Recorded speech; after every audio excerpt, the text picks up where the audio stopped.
আসসালামু আলাইকুম। আজকের পার্টে দেখব কিভাবে আমাদের অ্যাপের নাম পরিবর্তন করতে হয় আমরা এবং কিছু কাস্টমাইজ কাজ আমরা দেখব। তো চলেন জিরো স্টুডিওতে চলে যাই। আমরা এখানে আমাদের থ্রি লাইনে ক্লিক করব, করার পর আমরা অ্যাপে ক্লিক করব। অ্যাপে ক্লিক করার পর এসআরসি থেকে আরএস থেকে আমরা কোথায় যাব, নাম পরিবর্তন করতে গেলে ভ্যালুসে ক্লিক করতে হবে। ভ্যালুসে ক্লিক করার পর একদম সোজা চলে আসতে হবে স্ট্রিং। স্ট্রিং এ আসার পর এখানে দেখবেন এই যে আমাদের নাম অলরেডি একটা দেওয়াই আছে, সেটা আমরা যদি পরিবর্তন করি তাহলে অবশ্যই আমাদের এখানে পরিবর্তন হয়ে যাবে। আমরা দুই ধাপে করতে পারি নাম পরিবর্তন। যেমন এখানে যদি বাংলা ট্যাগ 40 লিখি, আমরা যদি লিখি আমার আমার এখানেও পরিবর্তন হবে।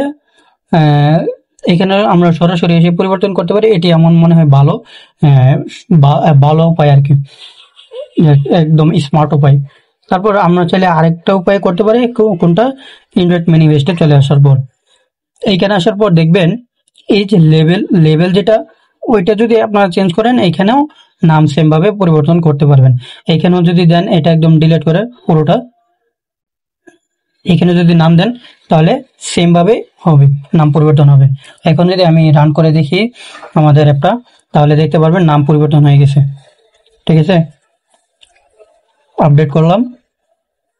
আপডেট করার পর আমি ইনস্টল, এখানে তো দেখা যাবে না, এই যে আমার অ্যাপ চলে আসছে এখানে। এটা যদি আমি যদি ওইখান থেকে স্ট্রিং থেকে যদি ঠিকভাবে আবার দিয়ে আমার ওইটাই দিয়ে দিই বাংলা ট্যাগ,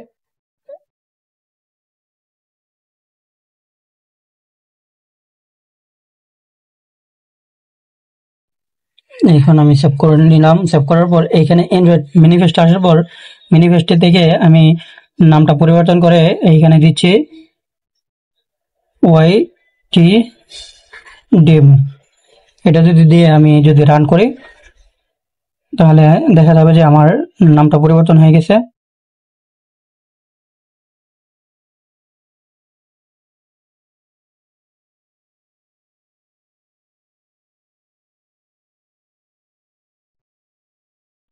এই যে আমার নামটা পরিবর্তন হয়ে গেছে।